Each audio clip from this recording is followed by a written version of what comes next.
कृष्णाय वासुदेवाय हरये परमात्मने प्रणतक्लेशनाशाय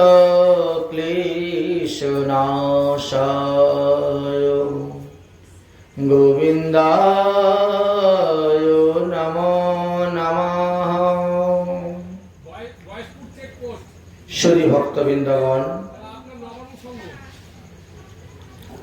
श्रीमद् भागवत महापुराणे दशम स्कंदेर एकादश अध्याये যুধিষ্ঠির মহারাজ এবং শ্রীকৃষ্ণ সংবাদ দেওয়া আছে। রাজস্বীয় যজ্ঞের পর যুধিষ্ঠির মহারাজ ভগবান শ্রীকৃষ্ণকে জিজ্ঞাসা করেছিলেন, কিসের দ্বারা অনাহাসে ভব নদী পার হওয়া যায়, ভব সমুদ্র পার হওয়া যায়, ভবিতব্য পার হওয়া যায়। তখন ভগবান শ্রীকৃষ্ণ বললেন, হে যুধিষ্ঠির মহারাজ, বৈষ্ণব ভজ কুন্তেয় মা ভজম অন্য দেবতা উপদেবাংস্তথা যক্ষ রক্ষভূত গণায়পি। উত্তর গীতাতেও সেই কথাই বর্ণন করেছে, এই কথাই বর্ণন করে গেছেন। ততরয় গুরুর বাক্যের সঙ্গে শাস্ত্রের বাক্য মিল আছে কি না দেখতে হবে।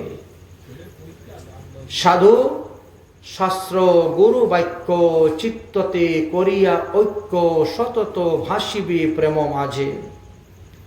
জ্ঞানী কর্মী ভক্তিহীন ইহারে করিয়া ভিন নরোত্তম, এই তত্ত্ব জাগে। আপনি যার সঙ্গ করবেন, আপনি তার বর্ণ ধরবেন, তার সিদ্ধান্ত বুঝবেন, শুনবেন, শিখবেন, পালন করবেন। কিন্তু তার সিদ্ধান্তটা কতটা সুসিদ্ধান্ত? আমাদের 18টি পুরাণকে 3 ভাগে ভাগ করা হয়েছে। 6টি হলো সাত্ত্বিক পুরাণ, 6টি রাজস্বিক পুরাণ, আর 6টি হলো তামসিক পুরাণ। সাত্ত্বিক পুরাণগুলো ভগবান শ্রীকৃষ্ণের ভজনের কথা বর্ণন করে গিয়েছেন। রাজস্বী পুরাণগণ মহাদেব এবং ব্রহ্মার মহিমা বিশেষভাবে বর্ণন করেছেন। আর তামসিক পুরাণ গুলা দেবদেবীর উপাসনার কথা বর্ণন করে গিয়েছেন। তাই যিনি যেভাবে গ্রন্থ পড়বেন, তিনি সেইভাবেই সেই অভিজ্ঞতা লাভ করতে পারবেন। অন্যয় অবিলাসিতা সিন্নম জ্ঞান কর্মাণা আবৃতম আনুকূল্যেন কৃষ্ণ অনুশীলনম ভক্তির উত্তমাঃ।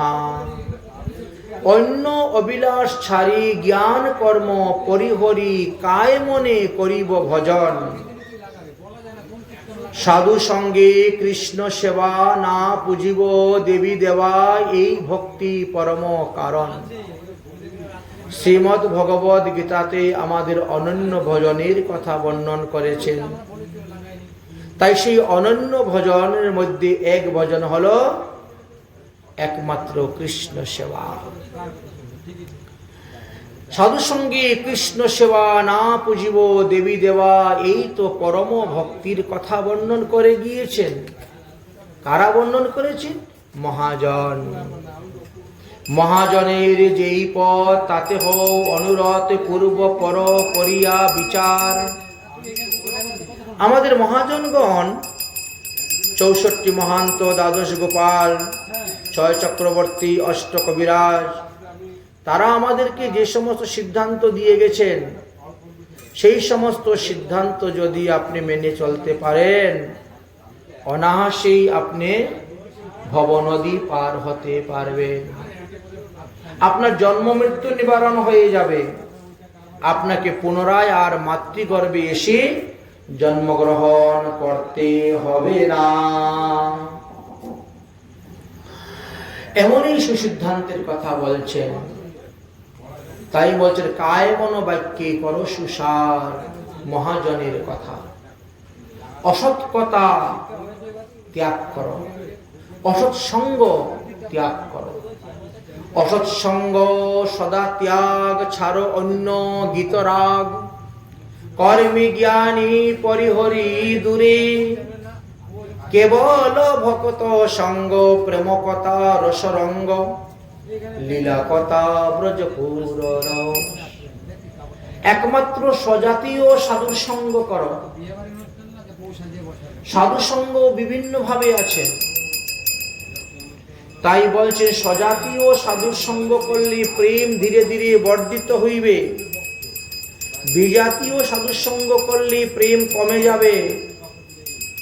স্বজাতীয় সাধুরা কি বলেন? ঋষিকেশ গোবিন্দ সেবা, না পুজিব দেবী দেবা। এই তো অনন্য ভক্তির কথা। ভাগবত ধর্ম, শ্রীমদ্ ভগবত গীতা উভয়ই আমাদেরকে অনন্য ভক্তির সিদ্ধান্ত দিয়ে গেছে, শিক্ষা দিয়ে গেছেন। তাই বলছেন ভাগবত শাস্ত্র মর্ম নববিধা ভক্তি ধর্ম, সদাই করিব সুসেবন, অন্য দেবাশ্রয় নাই তোমারে কহিনু ভাই, এই ভক্তি পরম কারণ। তাই ভগবান শ্রীকৃষ্ণের চরণ যিনি আশ্রয় করিয়াছেন, তিনি বেদ পুরাণ ও তার মহিমা কীর্তন করে গিয়েছেন। বেদ পুরাণ ইতিহাস বলছেন, আমার ব্রজেন্দ্র নন্দন ভজিয়াছে যেই জন সফল জীবন তার, তাহার উপমা বেদে নাহি সীমা, ত্রিভুবনে নাহি কয়ার। এমন মাধব না ভজে মানব, কখনো মরিয়া যাবে। তাই হরিভজন করার কথা বলছেন। অন্য ব্রত অন্য দান নাহি করো, বস্তু জ্ঞান অন্য সেবা, অন্য দেব পূজা। একাদশী আদি ব্রতের কথা বলছেন, বৈষ্ণবীয় ব্রত। অষ্টমহা দ্বাদশী শ্রীকৃষ্ণের জন্মাষ্টমী, রাধার জন্মাষ্টমী, বামন দ্বাদশী, নৃসিংহ চতুর্দশী, শিবরাত্রি, রামনবমী ইত্যাদি ব্রতের মহিমার কথা বর্ণন করছেন। এই সমস্ত ব্রতের দ্বারা কি হয়? সমস্ত পূর্ব জন্মের সমস্ত পাপ তাপ বিনষ্ট হয়। তাই ধন্য লীলা বৃন্দাবন, রাধা কৃষ্ণের শ্রীচরণ, ধন্য সখী মঞ্জুরি রগণ, শ্রীধাম বৃন্দাবনের লীলা কথা শ্রবণ করুন।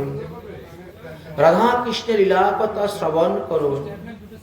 শ্রীমদ্ ভাগবতের দশম স্কন্ধের কথা শ্রবণ করুন। তবেই তো আপনার মঙ্গল হবে, কল্যাণ হবে। ভগবানের জন্ম কর্মের কথা শ্রবণ করলে তোমারও জন্মকর্ম নিবারণ হয়ে যাবে। তাই তো ভগবানের জন্ম কর্মর কথা শ্রবণ করতে বলেছেন। কর্মী জ্ঞানী মিছা ভক্ত, না হইও তার অনুরক্ত, শুদ্ধ ভজনে করমন। আপনি কর্মীদের কাছে গেলে একরকম সিদ্ধান্ত পাবেন, জ্ঞানীদের কাছে গেলে আরেক রকম সিদ্ধান্ত পাবেন, যোগীদের কাছে গেলে আরেক রকম সিদ্ধান্ত পাবেন, আর প্রেমী ভক্তদের কাছে গেলে আরেক প্রকার সিদ্ধান্ত পাবেন। তাই যে যেমন ভক্ত তার সেই রকম ভক্তের সঙ্গ করাই শ্রেয়। আগে দেখতে হবে কোন ভজনটা আমার শুদ্ধ ভজন। শাস্ত্রে বলছে শুদ্ধ ভজনে কর মন। যদি শুদ্ধ ভজনে মন না লাগান তাহলে ভজন সিদ্ধি হইবে না। এই জন্যই বলছেন ব্রজজনার যেই মত তাতে হও অনুরোধ, এই সেই পরম তত্ত্ব সার। আপনি কার মত গ্রহণ করবেন, কার পথ গ্রহণ করবেন? বলে মহাপ্রভুর মত, মহাপ্রভুর পথ। এই মহাপ্রভুর মত, মহাপ্রভুর পথই আমাদের সর্বগোস্বামীগণ প্রচার করে গিয়েছেন। 6 গোস্বামীর একই মত, মহাপ্রভুর মত, মহাপ্রভুর পথ। 6 গোস্বামীর কখনো 6 মত নয়, একটাই মত। এই জন্য নরোত্তম দাস ঠাকুর মহাশয় বলছেন ব্রজজনার যেই মত, মানে ব্রজ বৃন্দাবন ধাম। বৃন্দাবন ধাম থেকে যে সিদ্ধান্তটা আপনার কাছে আসবে, যে মতটা আসবে, সেটাই আপনি পালন করুন। ব্রজজনার যেই মত তাতে হও অনুরোধ, এই সেই পরম তত্ত্বজ্ঞান। অসৎসঙ্গ কুটিনাটি ছাড়ো অন্য পরিপাটি, অন্য দেবে না করিও রতি। অন্য দেবতার প্রতি যদি তোমার রতি হয় তাহলে কৃষ্ণ ভক্তি তোমার ক্ষীণ হয়ে যাবে। অন্য দেবে না রহিও রতি। কেন? আপন আপন স্থানে পীড়িতি সবাই টানে, ভক্তিপথে দিবসে বিগতি। আপন আপন স্থানে পীড়িতি সবাই টানে, ভক্তিপথে দেয় বিগতি।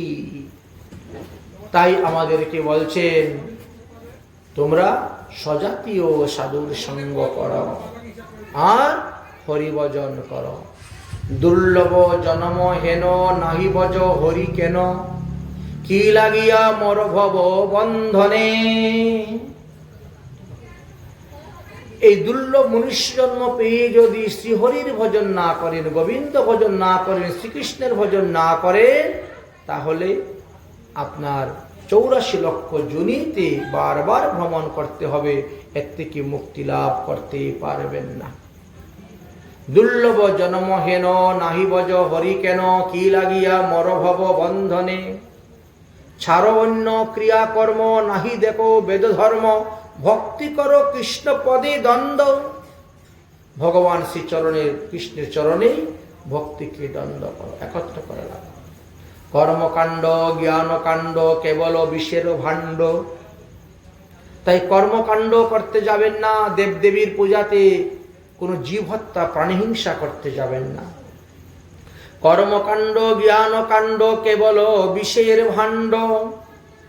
অমৃত বলিয়া যেবা খায়, নানা জনি সদা ফিরে কদর্য ভক্ষণ করে, তার জন্ম অধুপতে যায়। অতএব রাধা কৃষ্ণে নাহি মতি, অন্য দেবকে বলে পতি, সে তো প্রেম ভক্তি কিছুই নাহি জানে। তাই প্রেম ভক্তি লাভ করতে গেলে বলছে ভক্ত সঙ্গ করতে হবে। নাহি জানে ভক্তির সন্ধান, ভ্রমেতে করে হে ধ্যান, বৃথা তার সেই চার ভাবনা। ভক্তির সহিত ধ্যান করতে হবে, তবেই তো লাভ আছে। জ্ঞান কর্ম করে লোকে নাহি জানে ভক্তি যোগ, নানা মতে হইয়া অজ্ঞান। বিষয় বিপত্তি জানো সংসার স্বপ্ন মানো, নরতন ভজনের মূল। পশু পাখি দেহ পেলে পরে হরিভজন করতে পারবেন না, আর পশু পাখি দিয়ে হরিভজন করে হরি পদপদ্ম লাভ করা বড়ই দুর্লভ। তাই মনুষ্য জন্ম পেয়েছি আমরা, এটা দেবীর দুর্লভ। বহু কষ্টে মনুষ্য জন্ম পাওয়া যায়। 84 লক্ষ যোনি ভ্রমণ করার পর ভগবত কৃপায় আমরা এই মনুষ্য জন্ম পেয়েছি। তাই এই জন্মে আমাদের কর্তব্য হরিভজন।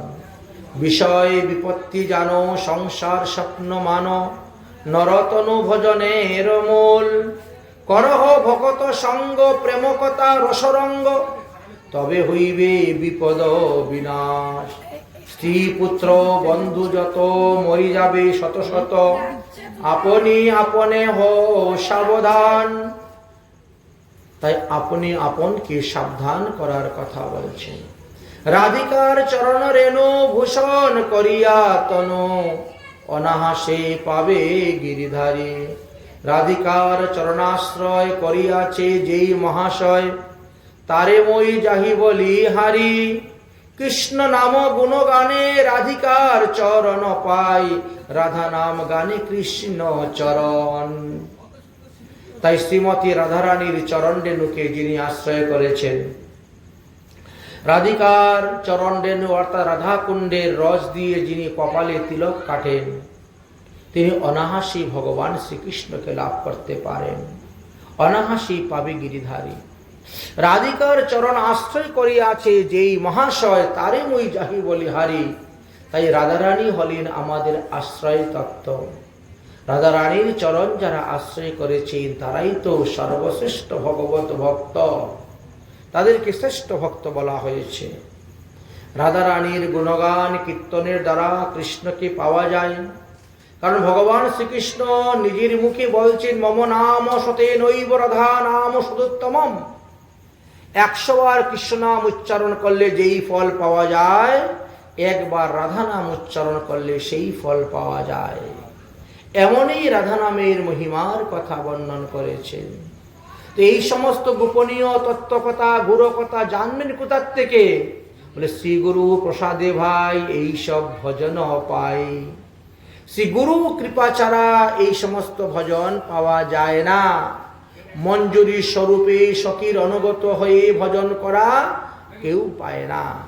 তাই শ্রেষ্ঠ প্রেম ভক্তি সখী অনুচরী। তাই ভক্তকে 2 ভাগে ভাগ করা হয়েছে। এক হলো বৈদিক ভক্তির ভক্ত, আর এক হলো রাগানুগা ভক্তির ভক্ত। এইভাবে 2 প্রকার ভক্তির কথা বর্ণন করেছেন। এক বৈদিক ভক্ত আর এক রাগানুগা ভক্ত। সকালের জন্য কিছু লাগবে কিনা দোকান?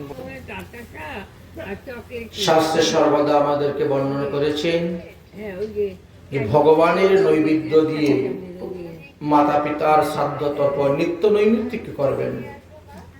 আমাদের একটি হলো নিত্য শ্রাদ্ধ, আর একটি হলো নৈমিত্তিক শ্রাদ্ধ। প্রতিদিন শ্রদ্ধা সহিত যাহা দান করা হয় সেটাকে নিত্য শ্রাদ্ধ বলা হয়। আর তিথি বিশেষ যেটাকে দান করা হয় সেটাকে নৈমিত্তিক শ্রাদ্ধ বলা হয়। কারো তিথি বিশেষ যদি ভোগ দেওয়া হয় এবং তার নামে কোনো কিছু নিবেদন করা হয়, তাহলে সেটাকে নৈমিত্তিক শ্রাদ্ধ বলা হয়।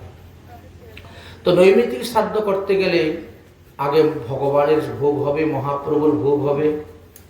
মহাপ্রভুর ভোগ দিয়ে বা রাধা গোবিন্দের ভোগ দিয়ে সেই ভোগ প্রসাদ নিয়ে পিণ্ডদান করতে হয়। পিতৃপুরুষের উদ্দেশ্যে দেওয়া হয়। এতে পিতৃকুল, মাতৃকুল, শ্বশুরকুল 3 কুলই মঙ্গল বিধান করে থাকেন। তবে যিনি পিণ্ডদান করবেন তাকে বিষ্ণু মন্ত্রে দীক্ষিত হতে হবে, তার কপালে ঊর্ধ্বপুণ্ড তিলক থাকতে হবে, তার গলায় তুলসীর মালা থাকতে হবে। তাহলে কি হলো? সেই পুণ্য ফল অক্ষয় অভয় অমর হয়ে থাকে। যজ্ঞ দান তপুশ্চার্তম জপ হুমাধিকঞ্চয় ঊর্ধ্বপুণ্ড ধরো পূর্যাতস্য পুণ্যতমন্মন্ত। যাদের কপালে ঊর্ধ্বপুণ্ড তিলক আছে তিনি যজ্ঞ করুন, দান করুন, বা হোম করুন, বা জপ করুন, বা একাদশী আদি ব্রত করুন, যাই করুন না কেন সেই পুণ্যফলটা অক্ষয় অভয় অমর হয়ে থাকবে। আমরা মনে করি শুধু অক্ষয় তৃতীয়াতে যা করব তাই অক্ষয় হবে। বৈশাখ মাসের অক্ষয় তৃতীয়া সামনে আসছে না? আমরা মনে করি অক্ষয় তৃতীয়াতে যা করব তাই অক্ষয় হয়ে থাকবো, কিন্তু শাস্ত্র বলছে যে না, ঊর্ধ্বপুণ্ড তিলক নিয়ে বিষ্ণু মন্ত্রে দীক্ষিত হয়ে গলায় তুলসী মালা ধারণ করে আপনি যা করবেন, যখন করবেন তখনই সেটা অক্ষয় হয়ে গেল। অক্ষয় তৃতীয়া নাই আসুক, অক্ষয় তৃতীয়া তো বৎসরে একদিন, বৎসরে মাত্র একদিন। ওই দিনটা সর্বসাধারণের জন্য। আর বৈষ্ণবের যে কর্ম সে অক্ষয় অব্যয় সবসময় 12 মাসই যা কিছু করবে তাই অক্ষয় হয়ে গেল। ঊর্ধ্বপুণ্ড ধরোজস্তু কুর্যাৎ শ্রাদ্ধম শুভানানে কল্পকোটি সহস্রাণি বৈকুণ্ঠম বাসমপ্নুয়াৎ। যিনি ঊর্ধ্বপুণ্ড তিলক ধারণ করিয়া পিতৃ মাতৃ শ্রাদ্ধ করেন তাহারা তাহাদের পিতা মাতাগণ সহস্র কল্প কোটিকাল বৈকুণ্ঠে বাস করেন। স্বর্গ তো অতি তুচ্ছ, স্বর্গেরও তো বিনাশ হয়ে যায়, পতন হয়ে যায়, স্বর্গ নষ্ট হয়ে যায়, কিন্তু বৈকুণ্ঠ তো নষ্ট হয় না। কারণ বৈকুণ্ঠ তো বিরজা নদীর ওই পারে, আর সপ্তস্বর্গ বিরজা নদীর এই পারে। ভূ ভুব স জন মহ তপ সত্য, এই তো 57।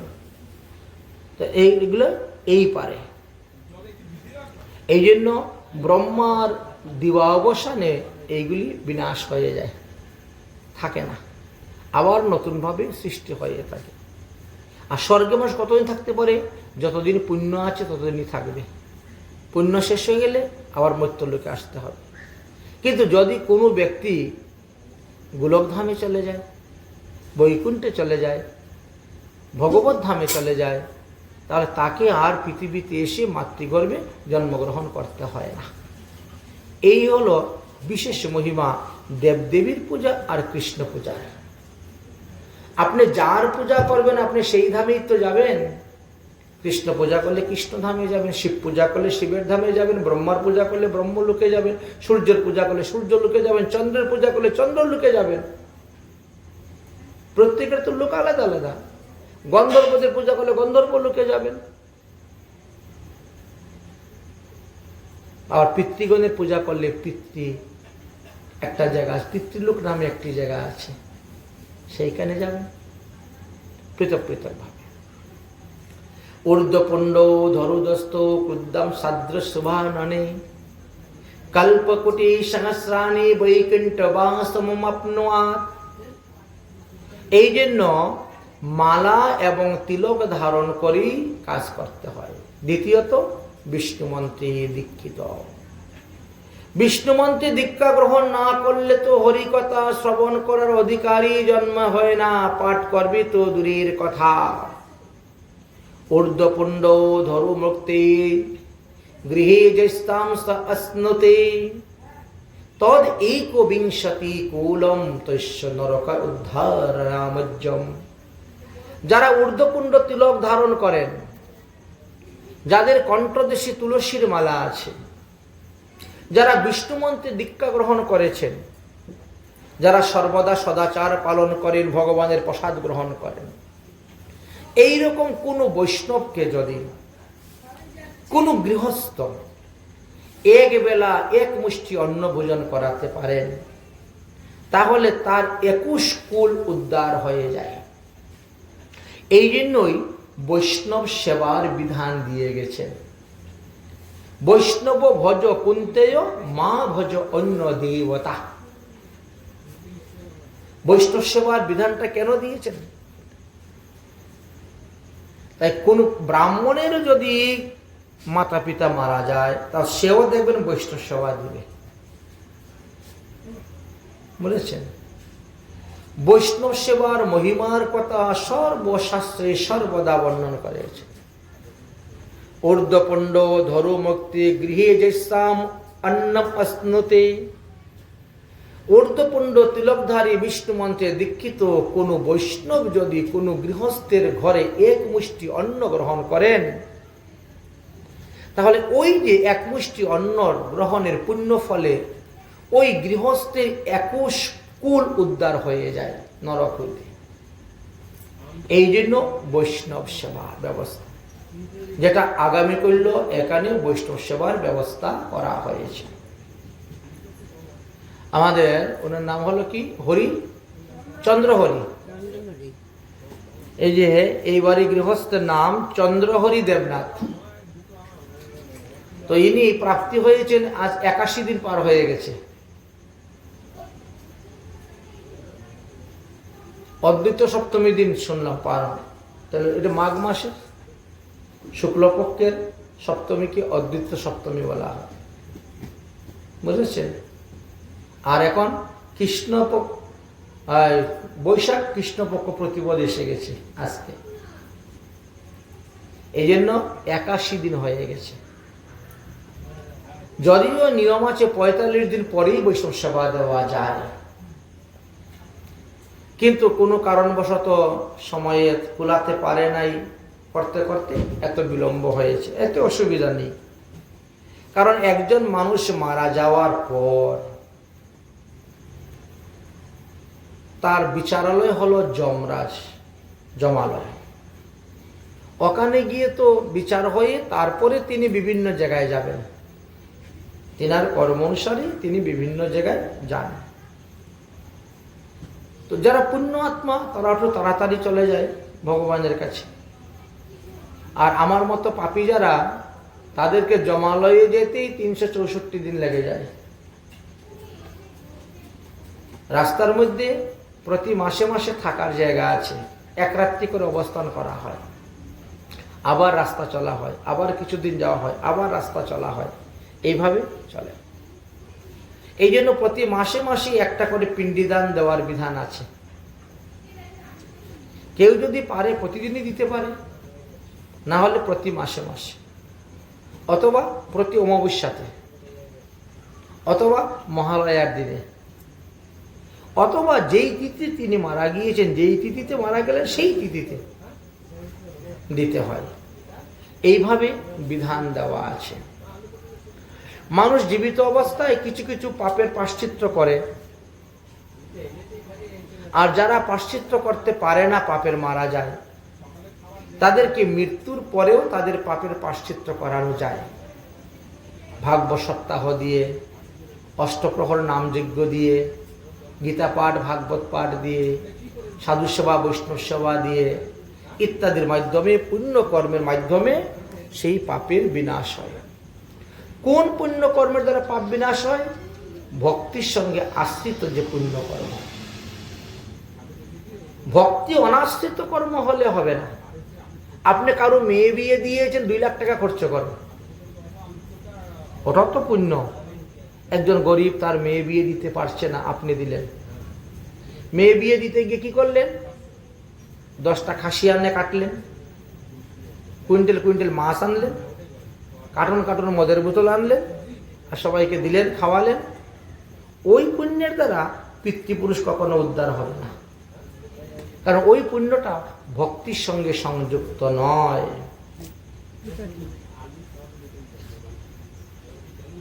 এই জন্য ওই পুণ্যের দ্বারা পাপের ক্ষয় হবে না।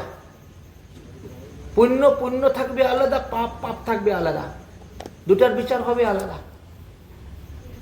আর যদি তুমি এইভাবে, আমরা দেখো আজকে পঞ্চতত্ত্বের আসন, রাধা গোবিন্দের আসন, ঘটস্থাপন, অধিবাস করে, তাদের পুজো করে, সাত্বিক সদাচার ভাবে রান্না বান্না করে, ভগবানের ভোগ দিয়ে সেই ভোগ প্রসাদ বৈষ্ণবদেরকে বিতরণ করা হচ্ছে। এটা হলো ভক্তিমূলক। ভক্তিকে আশ্রয় করে যা করা হবে তার পুণ্যের দ্বারা পাপের ক্ষয় হয়, আর ভক্তিকে আশ্রয় না করে করলে পাপের ক্ষয় হয় না। জন্মাৎ দয়ো পুণ্ডং দৃশ্যতে ললাটে নো নরস্যহি তদ্দর্শন কর্তব্য দৃষ্টা সূর্যনিরক্ষয়ম। শাস্ত্র স্কন্দ পুরাণে বলছেন, যাদের কপালে তিলক নাই তাদের মুখ দর্শন করতে নাই, যাহার মুখে হরি কথা নাই তাহার কাছে তুমি যেও না, নিষেধ করে দিয়েছে। তুলসী কাষ্ঠ সম্ভুল্যে মালা কণ্ঠে বহতি নর।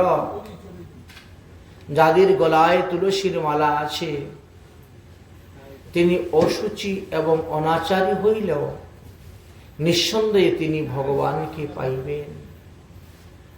আপনি এক বড়ি স্বর্ণ যদি গায়ের মধ্যে লেপিয়ে রাখে দেন, জড়িয়ে রাখেন, আপনাকে জমে ছাড়বে না। কিন্তু একটা তুলসীর মালা যদি কণ্ঠে ধারণ করেন, জমের দূতেরা আপনার কাছেও আসবে না। তাই জীবিত অবস্থায় যদি কেউ তুলসীর মালা কণ্ঠে ধারণ নাও করে, মৃত্যুর পরে যদি তার দাহ সংস্কার করার সময় 1 খণ্ড তুলসী কাষ্ঠ দেওয়া হয়, তাহলে তিনি সমস্ত পাপ থেকে মুক্ত হয়ে হরিধামে চলে যান।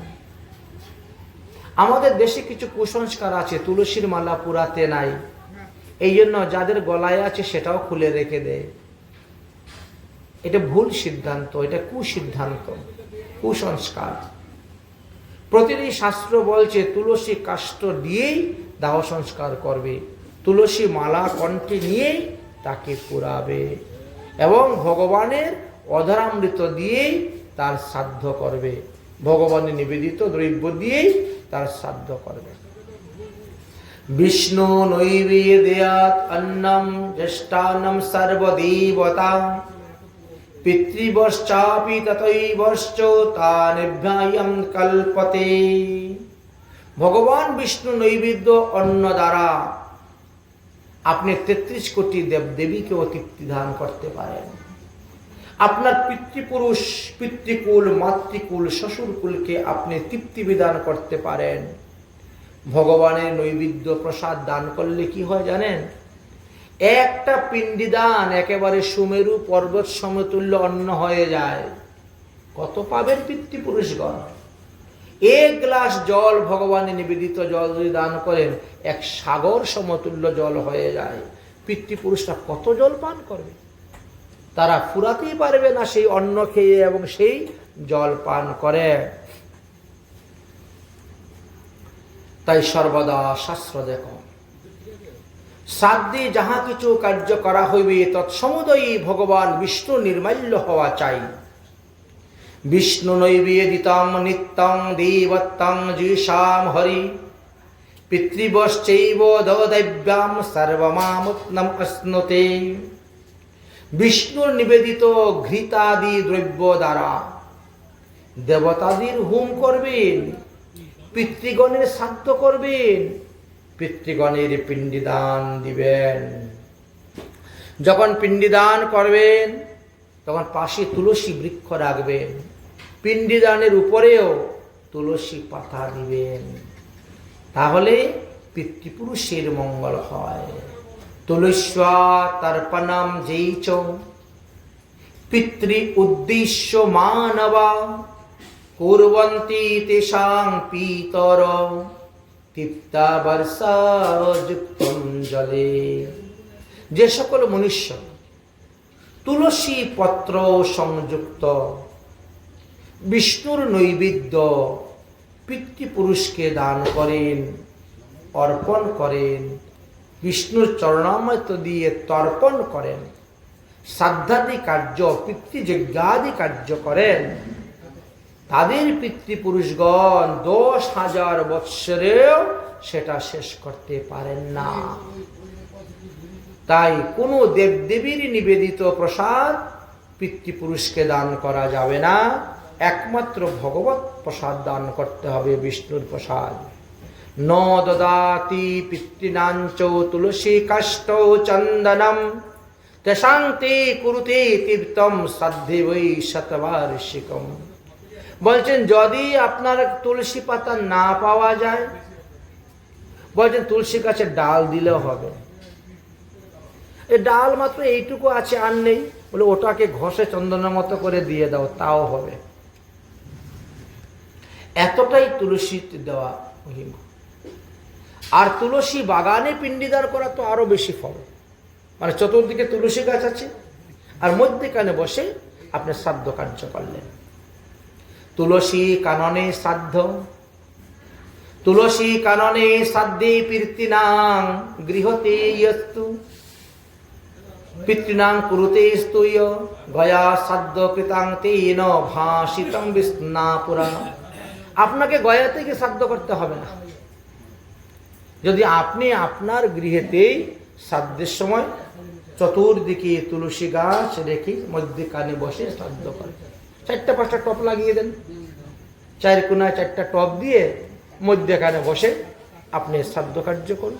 তুলসী কানন হয়ে গেল আপনার বাড়িতেই। তুলসী কাননের মধ্যে পিতৃপুরুষের শ্রাদ্ধ পিণ্ডিদান আদি করলে ওটাই গয়া শ্রাদ্ধের ফল হয়ে গেল। আপনাকে পৃথকভাবে গয়াতে যাওয়ার প্রয়োজন হয় না। মৃদাসন কুশাকরো বৈষ্ণব ন ভবতি দ্বিজম সর্বকর্ম ফলত্যাগে সর্বং সংকল্প বর্জিতম। যারা ত্যাগী বৈষ্ণব তাদের কোনো সংকল্পর প্রয়োজন নেই, কিন্তু গৃহস্থ বৈষ্ণব যারা, তারা সংকল্প মন্ত্র উচ্চারণ করে ভগবানের পূজা করবেন, শ্রাদ্ধ তর্পণাদি করবেন এবং সেই সমস্ত দ্রব্য পিতৃপুরুষদেরকে দান করবেন। কখনো একাদশী ব্রত উপস্থিত হলে নিত্য নৈমিত্তিক শ্রাদ্ধ করবেন না। একাদশী আদি আমাদের বৈষ্ণবীয় যত ব্রত আছে সেই সমস্ত ব্রতের দিন নিত্য নৈমিত্তিক শ্রাদ্ধ করা নিষিদ্ধ আছে, বরং তার একদিন পরে করুন, এতে ক্ষতি হবে না, কিন্তু ওই দিনই করলে ক্ষতি হবে।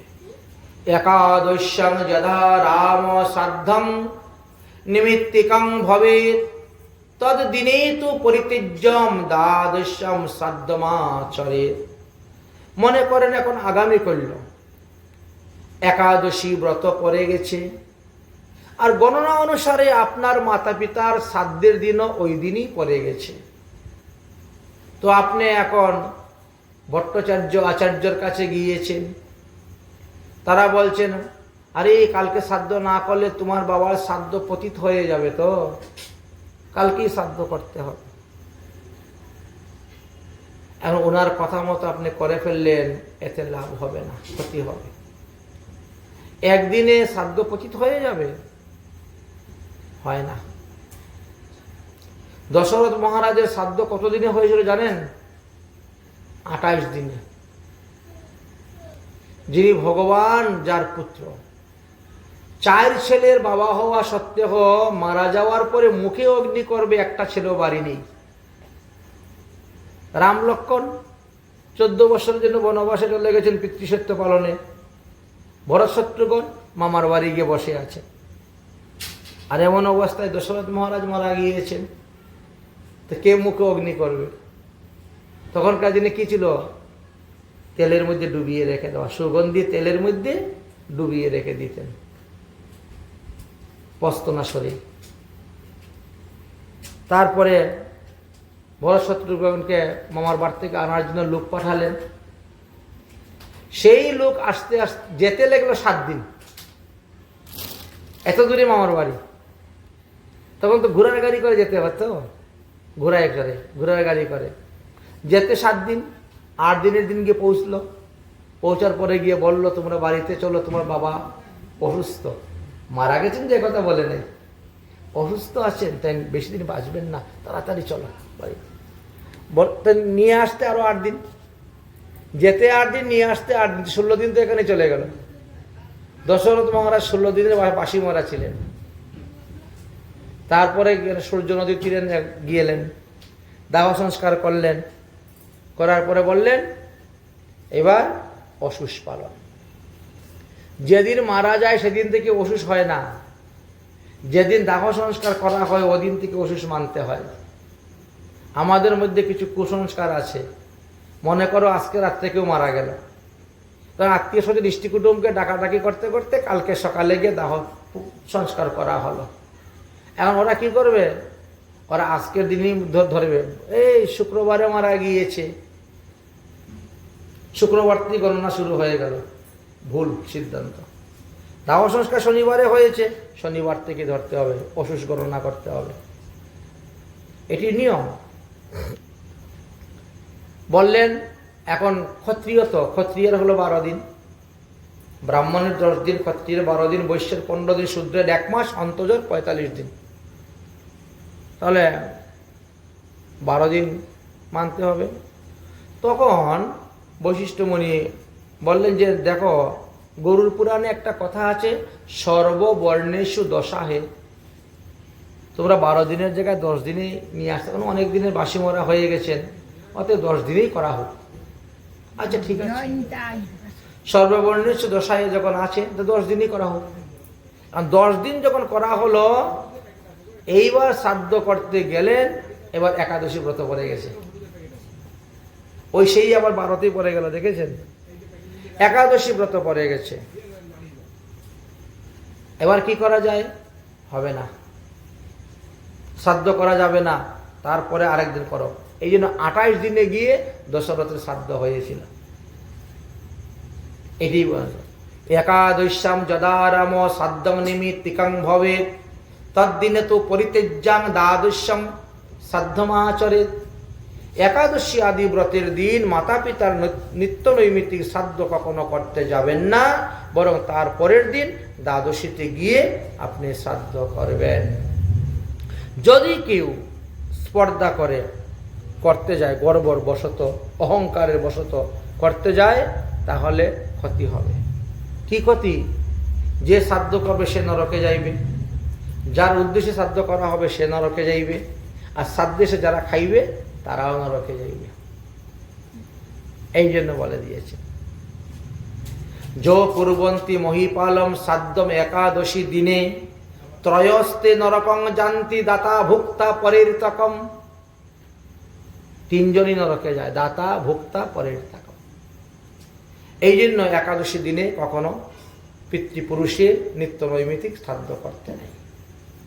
একাদশ্যাং মণিশ্রেষ্ঠ সাধ্যে ভুঙ্ক্তিব্যে নরো যদি প্রতি গ্রাসে গ্রাসে হি ভুক্তিম্বং কিমত্র মূত্র। একাদশী দিবসে যে অন্ন গ্রহণ করে সে প্রতি গ্রাসে গ্রাসে পৃথিবীর সমস্ত পাপ গ্রহণ করে, অতএব এই জন্য নিষিদ্ধ।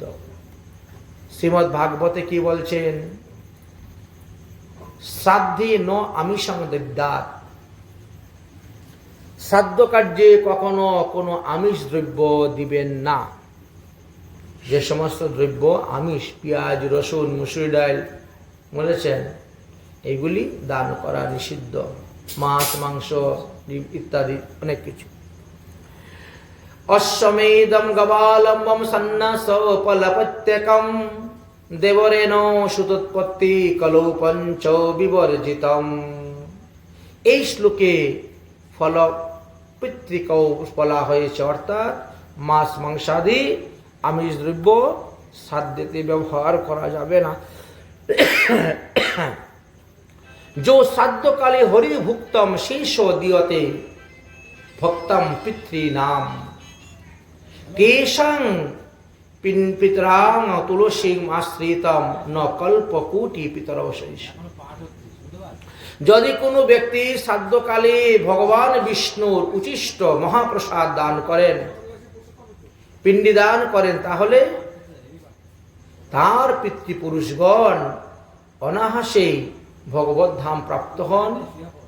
কল্পকোটি কাল পর্যন্ত তারা ওই অন্যের দ্বারা তৃপ্ত হয়ে ভগবত ধামে বাস করিয়া থাকেন।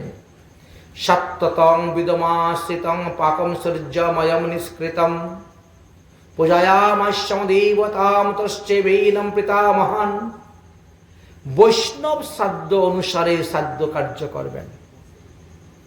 বৈষ্ণব শ্রাদ্ধ বিধি, বৈষ্ণব বিধি অবলম্বন পূর্বক যদি কেউ পিতৃপুরুষগণের শ্রাদ্ধ কার্য করেন, তাহলে অনাহাসেই তার পিতৃপুরুষগণ মুক্তি লাভ করিয়া থাকেন।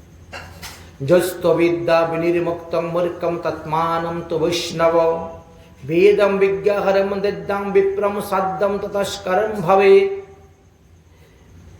বিদ্যাহীন সদাচারী বৈষ্ণব ভালো অনাচারী ব্রাহ্মণ হইতে। এই জন্য সদাচার এবং অনাচার এই দুটির কথা এখানে তুলে ধরেছেন। অবৈষ্ণবস্য মুখদ্গৃণাং প্রতং হরি কথামৃতম শ্রবণম নৈব কর্তব্য সর্প উচিষ্ট যথাপয়। অবৈষ্ণবের মুখে উচ্চারিত মন্ত্র দ্বারা পিতৃগণ উদ্ধার হয় না। অবৈষ্ণবের মুখে হরিকথা শ্রবণ করে কারো মুক্তি হয় না। অবৈষ্ণবস্য মুখাদ্গৃণং পাবনং ভাগবতম যশম ন শ্রুতব্য বৈষ্ণবানাং সর্পোচিষ্ট যথাপয়ম। তাই ভাগবত পর গিয়ে বৈষ্ণবের স্থানে মহৎ লোকের সেবা করো। মহতের কৃপা ছাড়া কোনো কার্য সিদ্ধ নয়। কৃষ্ণ ভক্তি দূরের কথা, সংসার বন্ধন না হয় ক্ষয়। অতএব বৈষ্ণব যে দেশে কুলে জন্মগ্রহণ করুক না কেন, তাতে কোনো মহাপ্রভু বলছেন বৈষ্ণবেতে কোনো জাতিবুদ্ধি দেখতে নাই। বৈষ্ণবেতে জাতিবুদ্ধি করে যেই জন, সেই জন নরকে দুঃখে সাগরে মগন। বৈষ্ণব দেখিয়া যেবা জাতিবুদ্ধি করে, তার সমা পাপী নাই এভব সংসারে। নরকেও তাহার বাস জানিও নিশ্চয়, ফুকারিয়া ফুকারিয়া সর্বশাস্ত্রে কয়। এই জন্য সর্বশাস্ত্রে বলছেন বৈষ্ণব সেবা অতি উত্তম। অতএব বৈষ্ণব সেবার দ্বারাই তুমি তোমার পিতৃপুরুষগণ, মাতৃপুরুষগণ এবং শ্বশুরকুলকে তুমি উদ্ধার করিতে পারিবে। তেষু নিত্যং মহাভাগ মহাভাগেষু মত কথা সমবন্তে হিতানির্নাম যুষিতাং পপুজ্ঞানাম।